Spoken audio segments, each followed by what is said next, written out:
सो hey guys, अभी हमारा problem है problem B, clockwork Codeforces round 1001। तो इसमें बेसिकली हमारे पास n क्लॉक्स है जिनके ऊपर इनिशियली एक टाइम स्टैम्प दिया होगा, ठीक है। और इसमें तीन ऑपरेशन होते हैं, ठीक है।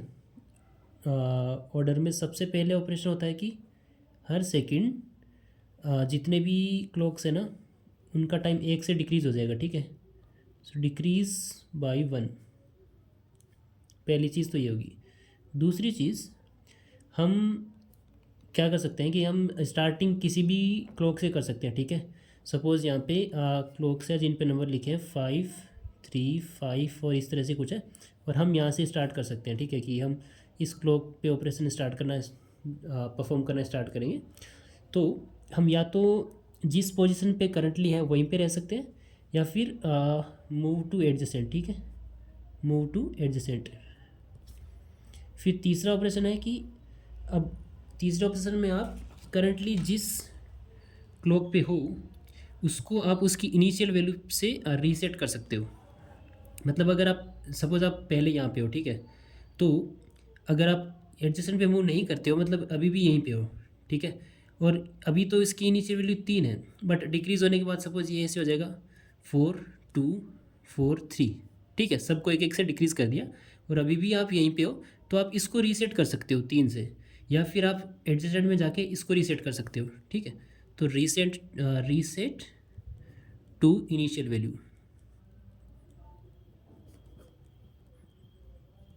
ठीक है।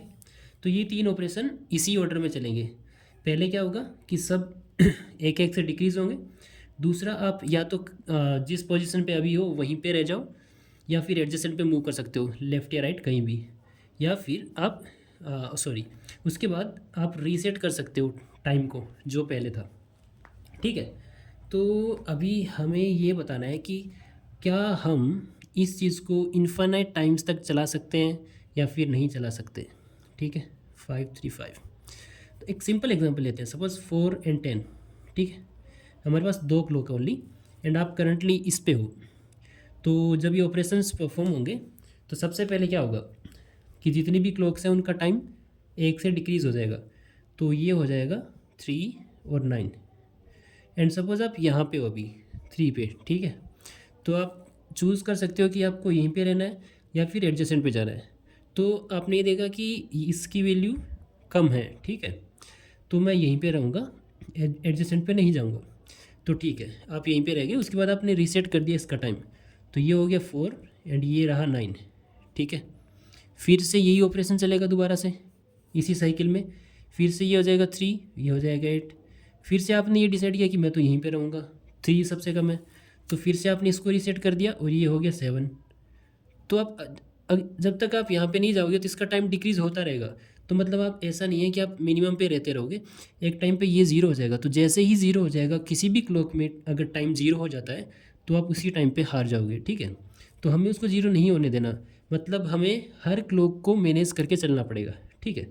तो आपने डिसाइड किया कि अभी मैं सपोज़ इसको ये 3 और 6 हुआ, तो आपने डिसाइड किया कि मैं एडजेसेंट पे जाता हूँ और इसको रीसेट कर देता हूँ। इसको रीसेट करने पर ये क्या हो जाएगा, ये 3 रहेगा और ये 10 हो जाएगा, ठीक है। फिर नेक्स्ट ऑपरेशन में दोनों की वैल्यू डिक्रीज़ होगी, ये हो जाएगा 2, ये हो जाएगा 10। तो आप इधर गए और इसको रीसेट कर दिया, इसको 4 कर दिया, ठीक है। मतलब इसमें तो आपको दिक्कत नहीं है, आप इस पे एडजेसेंट पे मूव करके दोनों की वैल्यू को रीसेट करते रहोगे, तो ये इन्फाइनाइट टाइम तक चलता रहेगा। लेकिन इस एग्जांपल में देखो, अगर हमारे पास ये दो क्लॉक है 2 और 2, तो पहले क्या होगा, फर्स्ट ऑपरेशन क्या है, डिक्रीज ऑल बाय 1, तो ये दोनों हो जाएगा 1 और 1, ठीक है। एंड सपोज़ आप यहाँ पे हो, तो आप ये डिसाइड करते हो कि मुझे यहीं पे रहना है, तब क्या होगा, इसकी वैल्यू अगर आप रीसेट कर देते हो, इसको आप 2 कर देते हो, ठीक है, और ये 1 हो जाता है। तो फिर नेक्स्ट ऑपरेशन में सारी वैल्यू एक से डिक्रीज़ होगी, तो ये 1 होगा और ये 0 हो जाएगा। बट यहाँ पे अगर आप डिसाइड करते हो कि मुझे एडजेसेंट पे जाके उसको रीसेट करना है, तो ये 1 रहेगा और ये 2 हो जाएगा। फिर से सबकी वैल्यू एक से डिक्रीज़ होगी, तो ये 0 होगा और ये 1 होगा। तो मतलब इसमें पॉसिबिलिटी नहीं है इस चीज़ को कंटिन्यू रखने की, तब आप इसमें हार जाओगे, ठीक है। एक चीज़ तो आपको समझ में आई कि हमको हर क्लॉक को मैनेज करके चलना पड़ेगा। तो इसमें एक मतलब ट्रिक बोल सकते हैं या फिर कुछ भी, मतलब इसका सॉल्यूशन जो है वो ये है कि आपको ये देख के चलना होगा। सपोज यहाँ पे C1, C2, C3, C4, C5 and C6, इस तरह से हमारे पास 6 क्लॉक है। एंड अब आप सपोज यहाँ पे हो, ठीक है, क्योंकि आपको हर क्लॉक को मैनेज करके चलना पड़ेगा, राइट। तो आपको यहाँ से एंड पॉइंट तक जाना होगा इधर और वापस आना होगा, ठीक है। तब तक इसकी वैल्यू 0 नहीं होनी चाहिए, समझ गए। मतलब C3 की value must be greater than जाने में और आने में, मतलब जितने ऑपरेशन जाने में उतने ऑपरेशन आने में, ठीक है। 2 टाइम्स ये जो है, अब देखो हमें क्योंकि इधर भी मैनेज करना है और इस साइड भी मैनेज करना है, ठीक है। तो जितने एलिमेंट इधर है और जितने एलिमेंट इधर है उन दोनों में से मैक्सिमम ऑफ, इसका अगर इंडेक्स आई है तो maximum of I, n-1 - I। अब हर इंडेक्स के लिए ये चीज़ सेटिस्फाई होना चाहिए। मतलब अगर हमारे पास वेक्टर v है तो vector v of I must be greater than 2 times maximum of I, n-1 - I। ये चीज़ समझ में आई आपको? क्योंकि हर एलिमेंट के लिए हमें हर क्लॉक को मैनेज करना पड़ेगा। क्योंकि अगर हम इस एंड पॉइंट पर जाके अगर इसको रीसेट नहीं करेंगे तो ये एक पॉइंट पे जाके ये 0 हो जाएगा, राइट। तो हम क्योंकि इस एंड पे जा रहे हैं तब तक ये वेरिएबल 0 नहीं होना चाहिए, ठीक है। और ये कंडीशन हर क्लॉक के लिए है, ठीक है। तो हमें देखना होगा कि हमें इधर भी जाना है, वापस आना है, और इधर भी जाना है और वापस आना है। अब इसकी बारी कब आएगी, ठीक है।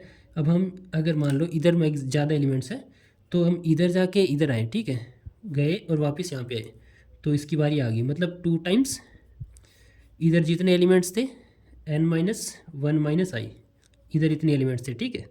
अगर इसका इंडेक्स I है तो इधर एलिमेंट हो गए n-1 - I, तो इसको वापस पहुँचने में इतने ऑपरेशन लगेंगे।